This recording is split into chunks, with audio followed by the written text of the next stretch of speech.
7:42 the time, 18 minutes in front of 8 o'clock. Welcome to the Mornings with Ed show. Beautiful day along Southern California's coastline. Going to warm up substantially over the next couple of days. We'll be talking triple digits. That's all we'll be talking about. Wow, it's hot for March. Yes, it is. Just a couple of days before the official start of spring. We're still in winter, for God's sakes. March Madness starts tomorrow. Tomorrow is, of course, St. Paddy's Day.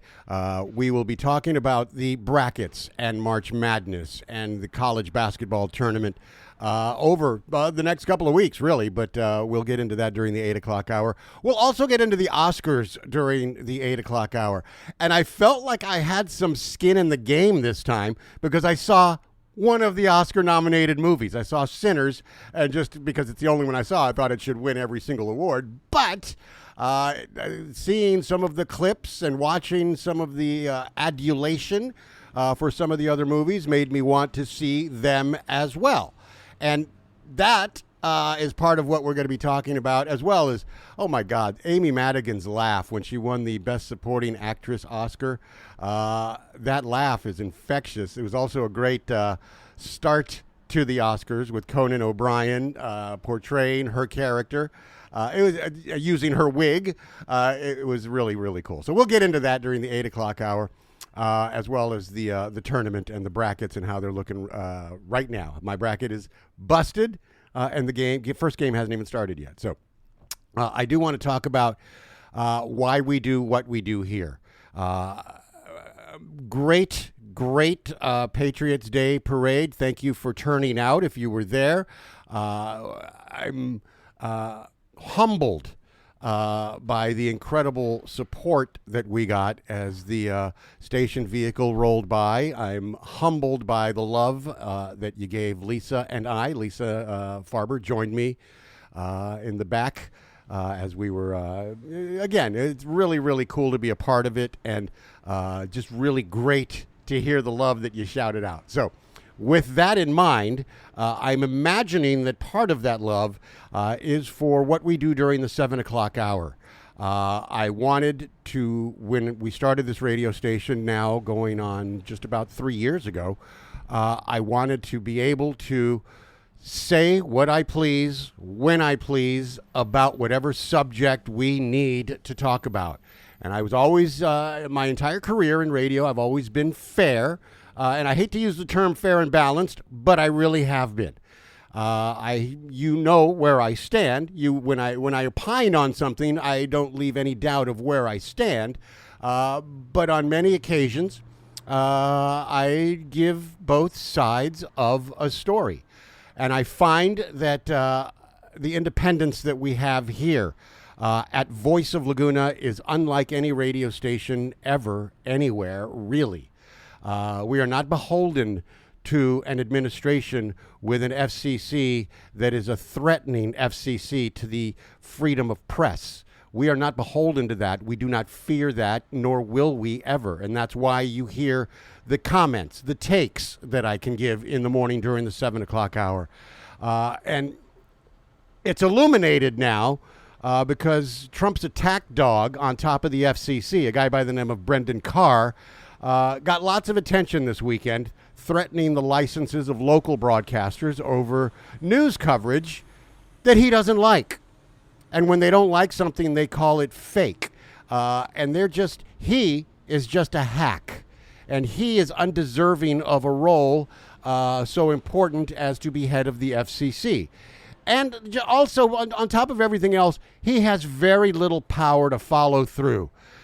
Television stations and radio stations that have the balls to do it aren't at serious risk of being banned from the airwaves because of his crusade. However, his comments still carry weight since he represents the U.S. government and advances Trump's unconstitutional policy agenda. The administration keeps violating the Constitution and applying extreme pressure to crack down on news content and entertainment that the dictator dislikes. And you know, if you're CBS and ballless, you will acquiesce to that, and that's unfortunate. But Carr's latest threat is nothing less than authoritarian and unconstitutional. And really, he did it for attention, to publicly pressure local stations that are licensed by the FCC. I initially, when thinking of starting this radio station, fully wanted to get an FCC license and an FM signal, and I thought, you know what, I'll do that. However, you could have read the tea leaves 2.5 years ago, and then 2 years ago, you definitely knew that there was a chance that this was going to happen, which is exactly why we chose to go the opposite direction. Don't need an FCC license. Screw you, right? So on Saturday, Carr was at Trump's Mar-a-Lago resort and obviously got into the dictator's ear. And while at the club, he followed up on one of Trump's Truth Social posts, complaining about news coverage, as he always does, of the Iran war, by posting his own warning on X. And Carr's warning says this, quote, broadcasters that are running hoaxes and news distortions, also known as the fake news, have a chance now to correct course before their license renewals come up. That's a direct threat. The law is clear. Broadcasters must operate in the public interest, and they will lose their licenses if they do not. So public interest is the realm he needs to be in right now, and he's not. These threats ring hollow. In reality, the FCC hasn't denied a license renewal in decades. And any government action against a licensee would cause this protracted legal battle, even more so given the current media bashing climate, because any station that gets denied would likely cite Trump's retributive streak and mount a First Amendment case. And they would have that First Amendment case. So his threats are hollow. He is a barking dog with no teeth. He poses no genuine danger to any broadcast license based on his unhappiness with anyone's content. And certainly he poses no threat or danger here at this radio station. So the FCC can issue threats all day long, but it's powerless to carry them out. He is ballless. He is toothless. Barking dog with no teeth is the way to throw it at him. So those threats violate, by the way, the threats themselves violate the First Amendment, and they're going to go nowhere. Broadcasters should continue covering the news fiercely and independently without any fear of government pressure.